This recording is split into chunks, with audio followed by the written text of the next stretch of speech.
Olá, fisiologistas, como é que vocês estão? Espero que todos vocês estejam bem. E bom, nessa videoaula nós vamos fazer uma coisa um pouquinho diferente do que o habitual aqui, do que aquelas aulas gigantescas aqui do canal. A gente vai começar um quadro novo chamado Physiotopics. Nesse quadro nós vamos abordar os principais tópicos da fisiologia das aulas que foram desenvolvidas aqui no canal.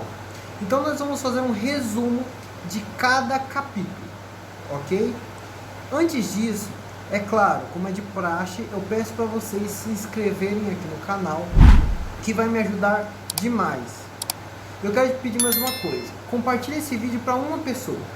Compartilhe esse vídeo para uma pessoa que está estudando esses capítulos, porque eu tenho certeza que vai ajudar demais, ok? Bom, nessa aula, nesse quadro Physiotopics, nós vamos falar sobre o capítulo 1 de Fisiologia, que é a introdução da fisiologia, ok? Então, vamos começar com o nosso primeiro tópico. Nosso primeiro tópico, a gente já começa falando da fisiologia, que é a matéria importante para saber os mecanismos na qual o nosso corpo realiza as diversas funções, ok? Nós temos também agora a definição das células, que a célula é a unidade viva, estrutural e funcional do nosso corpo. É através da célula que vamos realizar as funções mais complexas, ok? O Guyton fala que nós temos aproximadamente 100 trilhões de células no nosso corpo, cada célula de um tipo. E ele menciona que, embora na hematologia não se considere uma célula, ele fala que os eritrócitos têm aproximadamente 25 trilhões de células, e os restantes seriam outros tipos celulares, ok? Ele fala que, embora nós temos 100 trilhões de células, cada célula faz uma função diferente, mas que elas têm algo em comum. As células têm como em comum usar o oxigênio como a sua matéria principal para se manter viva, e a maioria das células, ou seja, todas as células, fazem o quê? Geram um produto metabólico que é o CO2, ok? É isso que o Guyton diz na introdução sobre célula e as características celulares. Vamos para o próximo tópico em fisiologia. O Guyton, ele fala que nós temos dois compartimentos.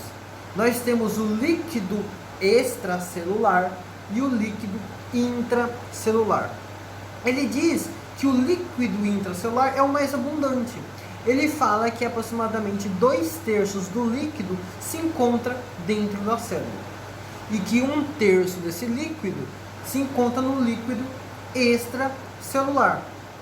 E aí a gente vai para outro tópico, que é a definição de meio interno. O meio interno, pessoal, existe muita contradição entre ele, porque pessoas confundem. O meio interno é o nosso líquido extracelular, ok? Lembrando que, se você tiver alguma dúvida em relação a esses termos, nós vamos ter uma aula bem grandona que eu vou deixar aqui em cima, tá? Ali a gente detalha bem, lembrando que aqui é só os tópicos principais. Pessoal, o meio interno, ele é majoritariamente composto pelo líquido extracelular. E o meio interno, além de ser composto pelo líquido extracelular, o líquido extracelular vai se dividir em líquido intravascular e vai se dividir também em líquido intersticial.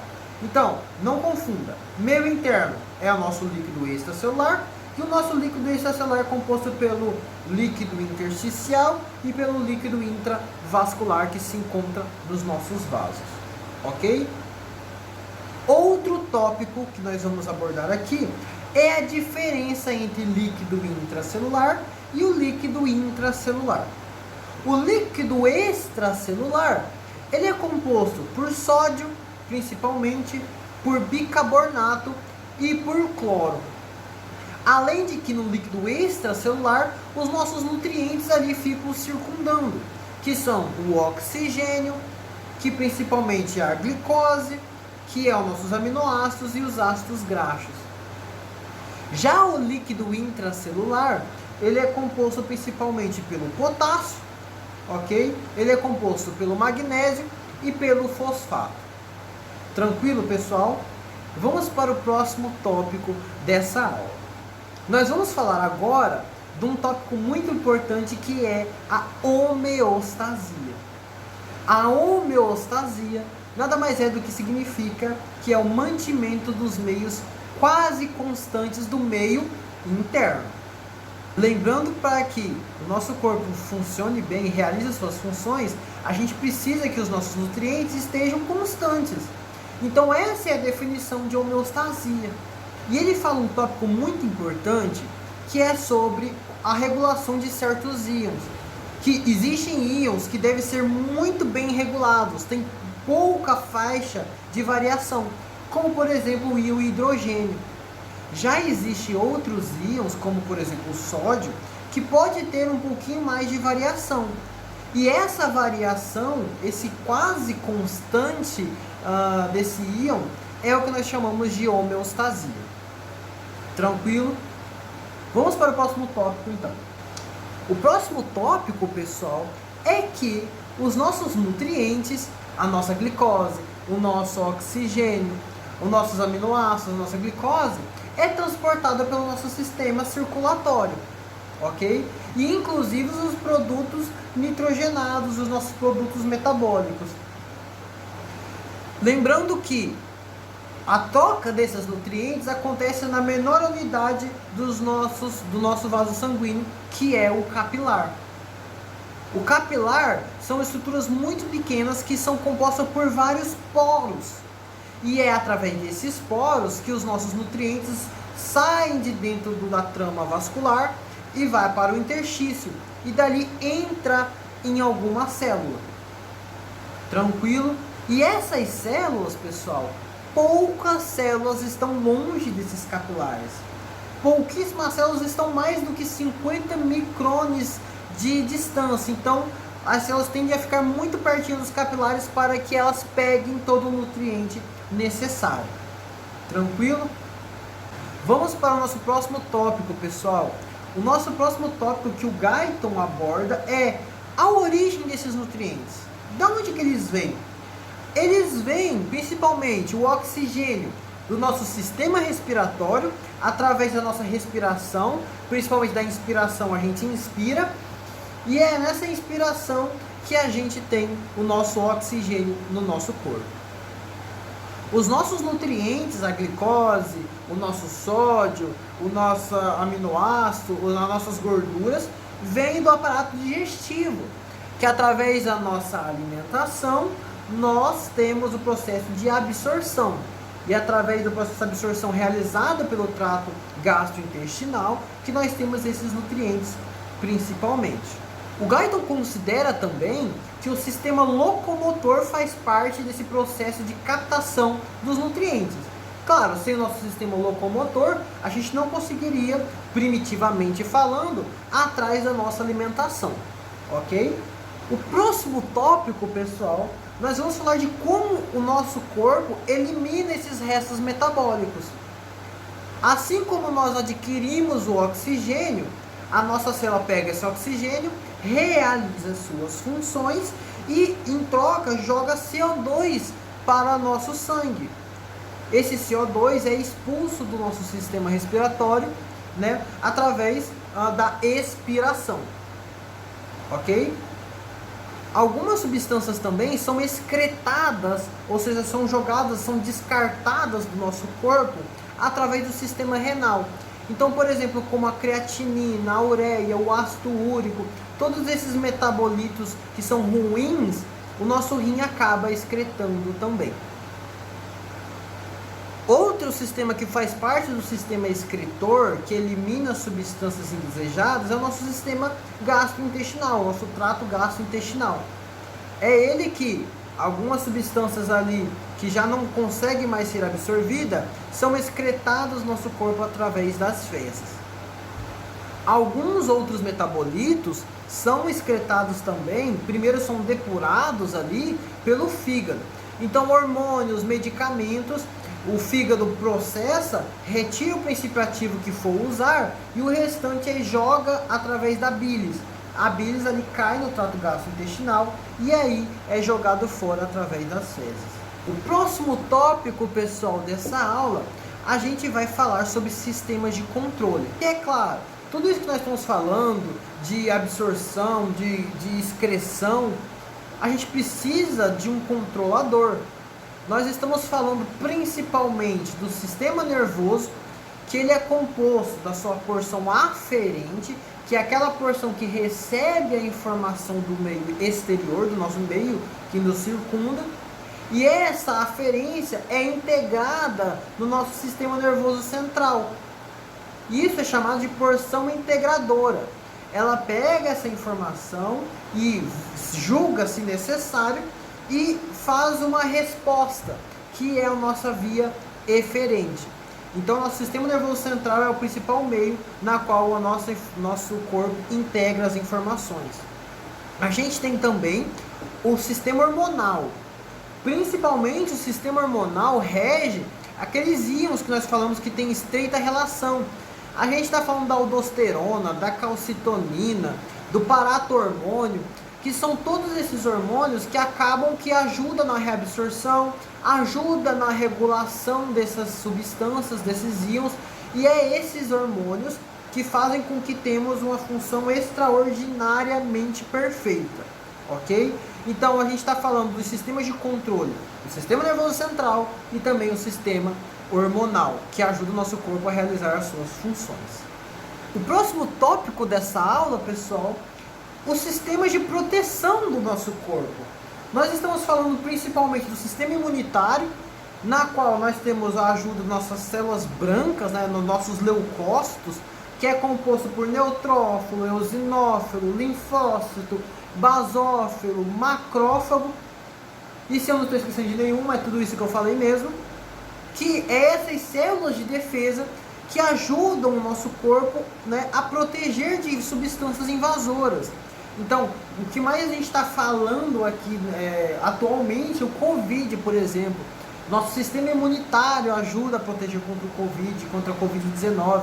E várias outras infecções do trato respiratório, infecção urinária.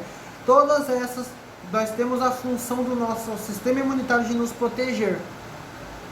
O Gaidon cita também o sistema tegumentário. O sistema tegumentário tem a função também de nos proteger contra de agentes externos que impedem a entrada no meio interno e também nos ajuda a proteger, por exemplo, da perca de calor, por exemplo. Então nós temos o sistema tegumentário que também nos ajuda a nos proteger. E agora a principal parte da nossa aula de revisão é os sistemas de controle. E nele julga duas funções importantes e duas definições importantes. Nós temos o sistema de feedback negativo, que eu quero que vocês entendam que desde já é o sistema mais usado para controlar o nosso corpo. E qual que é a definição de feedback negativo? Feedback negativo é a resposta contrária ao estímulo inicial. A gente pode dar como exemplo, por exemplo, a elevação da pressão arterial. Quando nós temos a elevação da pressão arterial a níveis muito elevados, vários mecanismos fisiológicos trabalham a favor para que diminua a pressão arterial. Então veja só, o estímulo inicial foi a pressão arterial muito alta. Por exemplo, o nosso rim detecta esse aumento da pressão arterial e acaba que faz a gente urinar mais, a fim de eliminar líquido e diminuir essa pressão arterial. Então veja só, vamos aplicar a definição. Então vamos recapitular o que eu falei. Então o feedback negativo é a resposta contrária ao estímulo inicial, que nesse caso deu o exemplo da hipertensão arterial. Já outro termo muito importante é o feedback positivo. O feedback positivo basicamente é o oposto do que falamos. É uma resposta idêntica ao estímulo inicial. Por exemplo, aplicando a hipertensão arterial, nós temos, por exemplo, a elevação da pressão arterial e o nosso corpo faz com que eleve mais ainda a pressão arterial. Isso é ruim. E isso é o conceito que vocês têm que ter, que o feedback positivo, na maioria das vezes, se não cortado, leva à morte. Primeiramente leva a um círculo vicioso e depois à morte. Eu quero que vocês entendam que em algumas vezes o feedback positivo pode ser útil, como por exemplo na propagação do potencial de ação, como por exemplo no processo de hemostasia e como por exemplo também no processo ali do parto, que o nosso útero se distende e gera contrações. Novamente, quando o bebê tenta sair através do colo uterino, se distende mais ainda esse útero e gera mais contrações. E isso é um feedback positivo até a criança ali ser expulsa para fora e ter o processo de parto finalizado. Lembrando que, após um feedback positivo útil ter acontecido, ele é seguido por um feedback negativo para cortar ali o seu círculo vicioso. E por último, pessoal, nós temos o controle adaptativo. O controle adaptativo, a gente pode dizer que é um feedback um pouco automatizado. Nós podemos dizer que o controle adaptativo ocorre quando nós temos movimentos que nós fazemos que são muito rápidos, que não dá tempo de integrar no nosso sistema nervoso. Como, por exemplo, o ato de digitar. Às vezes nós digitamos tão rápido que não dá tempo desses movimentos chegar ao nosso cérebro. Então o que acontece? O nosso cérebro integra isso antecipadamente. Um bom exemplo é o ato da gente digitar. Tem pessoas que conseguem digitar muito rápido e sem ver. Sem olhar para o teclado, ele consegue digitar. Isso é o controle adaptativo, que regula e controla, e a melhor palavra, que ajusta antecipadamente esses movimentos. E é aí que o controle adaptativo ocorre. Então é isso, pessoal, eu espero que vocês gostaram dessa aula, lembrando que eles são tópicos desses capítulos, tópicos muito importantes a serem abordados. Lembrando que se você não entendeu algum tópico, nós temos uma aula grande, enorme sobre capítulo 1.